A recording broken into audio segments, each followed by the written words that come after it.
تو اس کے اندر سب سے پہلی چیز اللہ رب العزت نے یہ بیان فرمائی کہ انما الصدقات للفقراء والمساکین، فقیر اور مسکین، فقیر ہو اور مسکین ہو۔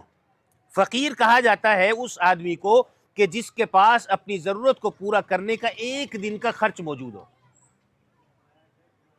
ضرورت پوری کرنے کا ایک دن کا خرچ موجود ہو، یہ کیا کہلاتا ہے؟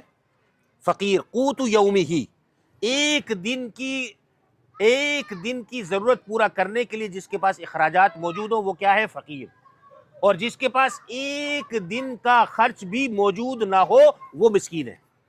تو فقیر اور مسکین، عام طور پر ہمارے معاشرے کے اندر جو فقیر پائے جاتے ہیں یہ فقیر اس اصطلاح کے اندر نہیں آتے۔ یہ ہمارے ہاں جتنے بھی چلنے پھرنے والے، گھومنے پھرنے والے فقراء بن کر گھومتے ہیں، اس کو ہماری اردو کی اصطلاح میں کہا جاتا ہے گداگر، مانگنے والے۔ پیشہ ور گداگر جو ہوتے ہیں یہ زکوٰۃ کے مستحق نہیں ہوتے، یہ بات اچھے سے سمجھنے کی ہے۔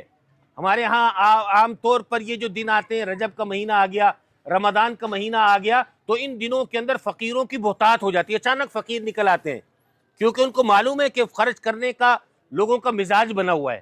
اب ایسے موقع پر وہ مانگتے ہوئے گھومتے ہیں اور بڑی بڑی دہاڑیاں لگاتے ہیں، اور یہ بہت بڑا ایک کاروبار ہے، اس کے پیچھے بڑے بڑے مالداروں کا سرمایہ لگتا ہے۔ اس کے پیچھے تحقیقات کے اندر بعض اوقات باتیں آئیں کہ باقاعدہ ہمارے وزیر اس کام کے اندر ملوث ہوتے ہیں۔ ایک پورا گروہ سعودیہ کے اندر کچھ عرصہ پہلے پکڑا گیا فقیروں کا، تو جب اس کی تحقیقات ہوئی پتہ چلا ہمارے پاکستان کے بڑے بڑے وزیر ہیں، ان کے نام آ رہے تھے کہ اس کے اندر شامل ہے۔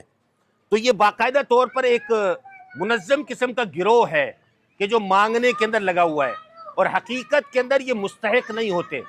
ایک ایک فقیر ایک دن کے اندر 15 20 ہزار کی دہاڑی لگاتا ہے، اور ان کی مالیت کو اگر دیکھا جائے تو کروڑوں کی جائیداد، لاکھوں کی جائیداد انہوں نے بنائی ہوتی ہے، تو یہ کسی بھی اعتبار سے مستحق زکوٰۃ نہیں ہو سکتے۔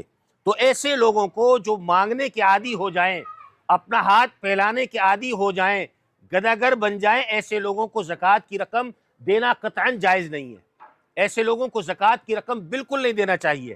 حدیث شریف کے اندر آتا ہے کہ حضور نبی کریم صلی اللہ علیہ وسلم نے ارشاد فرمایا کہ قیامت کے دن یہ جو پیشہ گر گداگر ہیں، فقیر ہیں، مانگنے کے عادی ہیں، یہ اللہ تعالیٰ کے سامنے اس طرح پیش کیے جائیں گے کہ ان کے چہروں سے گوشت کو نوچ لیا جائے گا، ان کے چہروں سے گوشت کو نوچا ہوا ہوگا۔